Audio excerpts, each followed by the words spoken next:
I fought the war on the Biafran side. I criticized Ojukwu for taking certain measures. And I'm happy you have my book there, The Fall of Biafra. I have my own views, just as I had my own views in Nigeria when I was an army officer, and my views tallied with some views by other people. Now, do you know that, like I said earlier, in every corner of this country there are Igbos living peacefully with other Nigerians? Living peacefully? Yes, with other Nigerians. Well, there are Igbos, correct, but living peacefully, I don't know. Because they are being murdered at every turn. They are being slaughtered at every turn. Anytime there was any riot, they are slaughtered. And you should have known that too. Are you speaking on facts or on what you read on the pages of newspapers? Well, all I can tell you is that there's even a case here. There are Igbos across northern Nigeria. And probably Akaloka is living happily, isn't he? Probably. Do you know what Akaluka did? You brought the issue. Do you know what Akaluka did?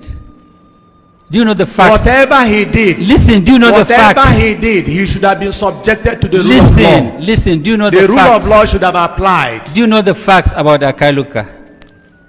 You said that I listened to the radio and I read the papers. Look, I read the papers. Oh, so all I know is that he is not alive today to even deny what he's been said to have done.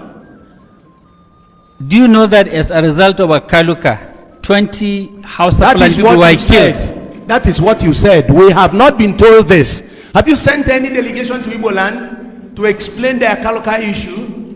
Have you sent any delegation to Igbo land? You are not supposed to ask me questions. You have to answer my questions. I'm sorry. I'm awfully sorry, my lord. Okay. All I can tell you is that you are begging the question with regard to Akaluka because he's not around. He's dead already. Now, in your book, you warned Nzegu that because, listen now, that because of the number of Igbo officers organizing the January 66 coup, it could be misunderstood as an Igbo coup. Number one. Did you warn him, please? I didn't warn Nzegu. There was no Nzegu. That's number one. Number two. I'm not an Igbo man. I may not know good. You must try and pronounce the words properly. Number two, I didn't warn Nzogu. If you read my book, I was discussing with Onwatuegu. With whoever you are discussing, you warned. Did you warn? Now let me explain that. Listen to the question first. I have listened to the question. I leap ahead. Now. No, listen, my friend, listen. I call you here to ask you questions. All right. Sir. And this is a court of law. This is not a military barrack, please. Now, what you said in the book is that people may understand that coup as an Igbo coup because over 90% of those planning the coup were Igbos. Is that correct? That is not what I said. What did you say? What I said that people might take this to be an Igbo coup. Why? But I didn't say 90% was not there. Why did you say so? There was no 90%. Why did you say people might? I asked Onwatuegu who and who are in this. He named certain people. Although he named Ademoyega too, I felt that the Nigerian public, being tribalistic, would deem this as an Igbo coup. I said so. But that is what is called value judgment. Okay. In other words, not taking into consideration the facts. Now, if you read that thing down, you would have seen where he said, oh, but we are releasing Awolowo. Do you know what I said? In other words, the Yorubas are using us. You failed to read that one. You read about the thing being an Igbo coup. I'm interested in the issue raised by Ohaneze in your petition, that it was wrong for anybody to assume it was an Igbo coup. It is wrong till tomorrow for anybody to assume that it's an Igbo coup. When that person would have committed what is called value judgment, a judgment not based on facts. That was what I meant. When you killed all the northern and Yoruba political and military leaders and you didn't kill your own? What about Colonel Unegbe? And by the way, let me also explain. Colonel Unegbe was killed in Lagos. Why? Not because he did not hand over any key. I am happy that IBM Haruna, a soldier, is here. He knows that no quartermaster general holds a key to anything armory. Why was he killed? He knows he was killed. It's in my book, which I tendered. He was killed because He was accused of making money from his job. In other words, he was a quartermaster general. He was making money from his job. So he was enriching himself. So that was why he was killed. So he was not. So I want to correct this mistake. So he was not a victim of that attempted coup. He was killed. No, listen. Brigadier Mamalari, Kur Muhammad and the rest were killed as part of the coup. This one was killed because he was making money. So he was not killed as part of the execution of that coup. Is that what you're saying? My lord, there were various reasons why the coup took place. Okay. There were various, in fact, Hydra-headed reasons why the coup took place.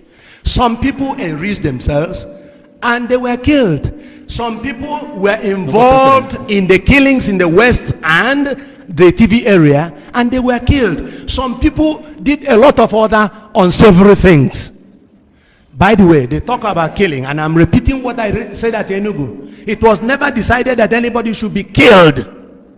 Now, why was people disagreed on what should happen? I don't know how many coups you've taken part in, but it is never decided this man must be killed, that person will be killed. But you depend on what you see on the ground.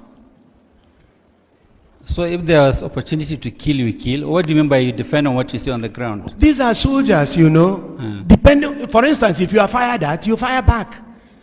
All right? It's as simple as that. And I gave an example of somebody who wasn't killed. He was. Do you know why Sardona was killed along with his wife?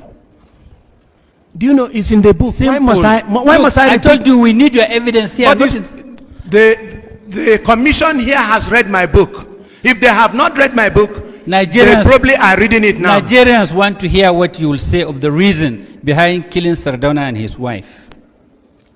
You talk about killing again. I was not in Zogu who went to the house. Even though, I must tell you this, I take full responsibility for the coup of January 66 because it was a collective responsibility. Very good. Okay, are you aware of the reason from your coup plotters why Sardona was murdered with his wife? If you don't know the reason by now, then I'm afraid you should go and find out. My lord, it's all in my book. My lord, the witness should be told that he's supposed to answer my question. You are whipping up emotions. I don't want to get involved in that. Answer a simple question simply. It will make us progress. And then when counsel is asking, you have no right to retort. All right, sir. Thank you, my lord. Sorry, my lord. Now you said there were always reasons why they kill. Why was, if you know, Sardona killed along with his wife? Nzogu attacked Sardona's residence. Nzogu, if you read the script, was attacked himself. And that was why they had to kill him. Nzogu returned fire. Nzogu, if he were alive but he's dead, would have told you exactly why he did what he did. What we wanted to do was to overthrow the government of Nigeria. To overthrow the government and stop madness. And overthrowing the government means suspending the government of northern Nigeria, leaving the government of western Nigeria, you see, and then deliberately refusing to arrest Ironsi. Let me elucidate this matter. It is true that Akintola was killed in the West. And then Fani Kayode was arrested and taken to Lagos. That is the RV, rendezvous. Now, when the soldiers got to Lagos, they found that Ironsi's troops had already seized Lagos. And so they ran helter-skelter. And as you well know, some people ran to Ghana, some ran to other places. And therefore, there was no time to declare anything in the West.